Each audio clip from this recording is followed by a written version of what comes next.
Alright, so this is basically the tutorial on how to make the slideshows. So the first website, and I'll put the links in the description, is the download link to Windows Movie Maker. So you can just see here, it lists the different operating systems, and it'll just tell you which Movie Maker version, and you can just download them by clicking the buttons. So that's that. Second link is you can use any kind of link to or any kind of website to get background music, but this is my personal favorite.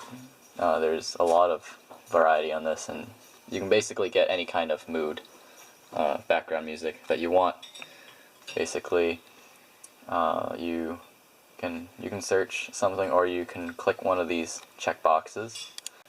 Say I want bouncy, bright, and uplifting music. I can just click those three checkboxes and say search, and it'll basically give me a bunch of things. I can download them.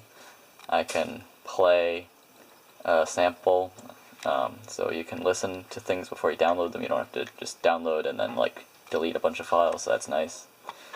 So yeah, and again, the links are in the description.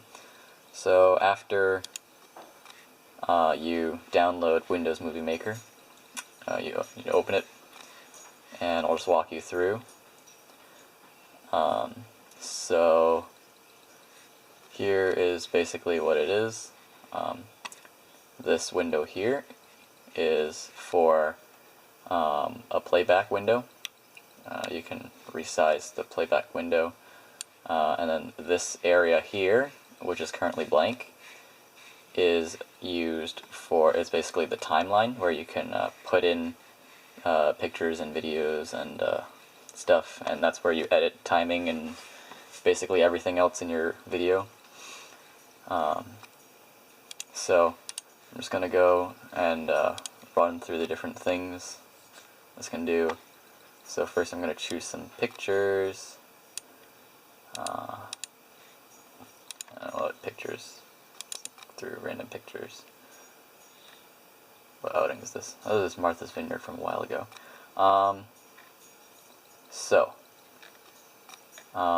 Just to choose some photos, right? Yes, open, and it'll import them into here. Okay. And the first thing you might notice, especially if you haven't used it at all, is that your time scale or zoom or whatever it is, it might be off. So you can slide this to make your picture smaller or bigger. So basically, if you have it set all the way max, you'll see the time indicator will move very quickly through your slideshow. So it might be tedious to work like this if you have a very long one. But if you want to, for some reason, if you need like precise timing, this would be a good idea to zoom all the way in. Usually I like to have it somewhere in the middle, where you can see it's like this. So I have some pictures. Now we can see the tab is on home right now, right up here. I can click add videos and photos if I want to add some more stuff. Let's say I want to add this video. I don't even know what this video is. Oh, I think I know what it is. Man, this outing was a while ago.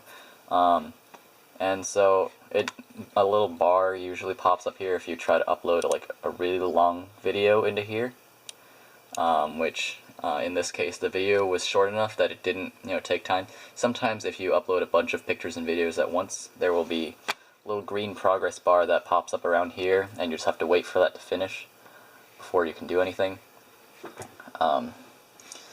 So that's sometimes a little bit annoying, but you gotta get used to it. So this is kind of, I'm just making a little short video right here. So the first thing you might want to do is you can highlight these videos. You shift click to highlight multiple items at once. So if I shift click these, I can go to up here, edit, and you can change the duration of each slide. Usually a good duration for each slide is 3 seconds. If you are running short on photos, you can always make the slide, each individual slide longer, and that'll make your entire slideshow a little bit longer. It doesn't take much. You can make it like 3.1 or 3.2 seconds, and that might add like an entire minute to the end of your video, if you feel like you're a little bit low on content. Likewise, you can also shorten videos. If you feel like you have too many photos and you want to shorten video, you can do that. Delete a couple seconds off of each video. And then kind of the same for these videos is that you can also change the speed of a video. Unfortunately, you cannot make a video run backwards, at least not yet. I don't know if they'll make this a feature in the future, but you can change the speed. One word of warning is that it will, as you change the speed, it will also change the pitch of the audio, which will make your it might make your video sound weird. So see, I can make it 2 times speed, and it'll play twice as quickly.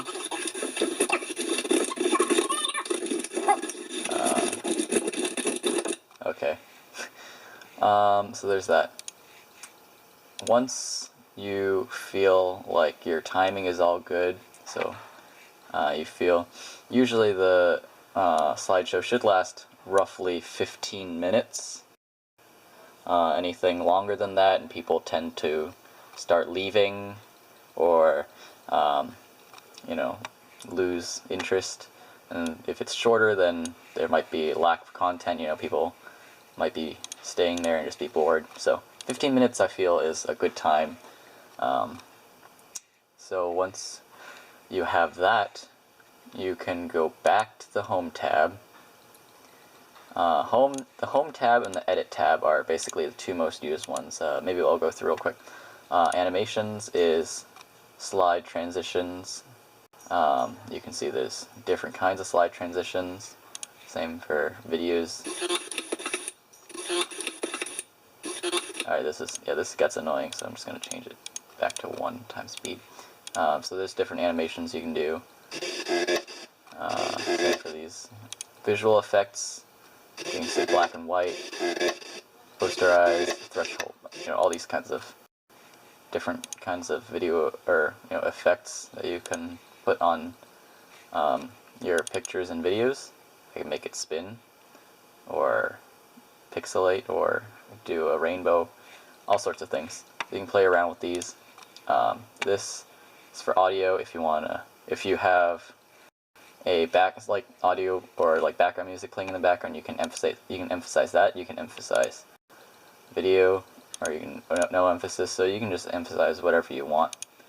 Usually I emphasize video because there's background music playing in the background. It's mostly pictures, so when you have a video playing, usually people want to hear what's being said in the video. Don't change these, just leave it on widescreen because of the projector. So yeah, just leave it on widescreen. Don't touch these settings usually. Don't touch these settings because it doesn't really matter. So once you have roughly a good slideshow, you can put a theme on it. So yes, let's try this theme. Let's leave that for now. You can again delete these random things on the back, because we're not really making like a full movie, it's just a slideshow. Let's name this. This is a test. Alright, so that's your title. And then after that, you can see these things here. You can click caption. Say, this is a caption. And with captions, you can animate them like this. So one thing to note is that the menu up here will change depending on what is being highlighted by this little black bar at the moment. So you see, once I move it over a caption, then there's an extra tab that pops up for the caption where I can animate the caption like this, or like this, or like this, or this, or this. There's, anything you want is here. You can even scroll. Another thing to note is using your scroll wheel on these little menus doesn't work. It scrolls this no matter what. If I click on it and then scroll, still nothing works. So you have to click on these buttons because scrolling will only scroll this menu up here. So we can maybe create another caption. I love captions. Yeah. So let's see, after you have the captions, maybe you want to add background music. So I can say add music, and it gives you a couple of links here. None of them are really, I've tried them. They're not as good. I have some music downloaded, I think. Yeah. The Derp song.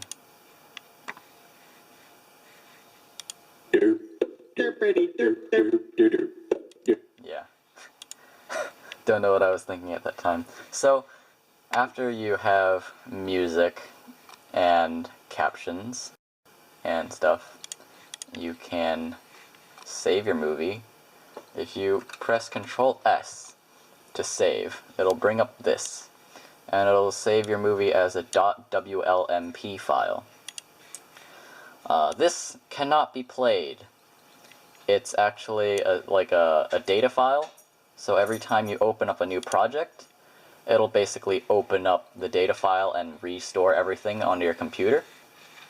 So if I want to say test, okay, basically if I tried to save this like that, it wouldn't actually save a video file, it would just save a data file of saying which photos to pull out from your computer, what the captions say, stuff like that, but it's not actually a video file. In order to do that, you have to go all the way here to this menu here, and you can click Save Movie, and it'll have like a bunch of different aspect ratios and different, quality settings for your video. I always do for high definition display, which is basically 1080p video. And you click on that. Again, you name your video. And this time you can see it does save in a .mp4 video file, which is what is played. You can also, if you want, do .wmv, but then it won't play on a Mac. I don't think Mac plays .wmv. Anyways, after that, maybe I'll show you some things that don't work. Let's see, if I open, let's say no. If I open, say, a different one, let's try this one. Hopefully I'll have an error message that pops up.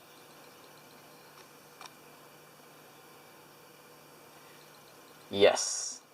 Okay, so you can see that after opening this Court of Honor slideshow from a while ago, I get a bunch of error messages. And the reason this happens is because I have, essentially, I've moved the file locations.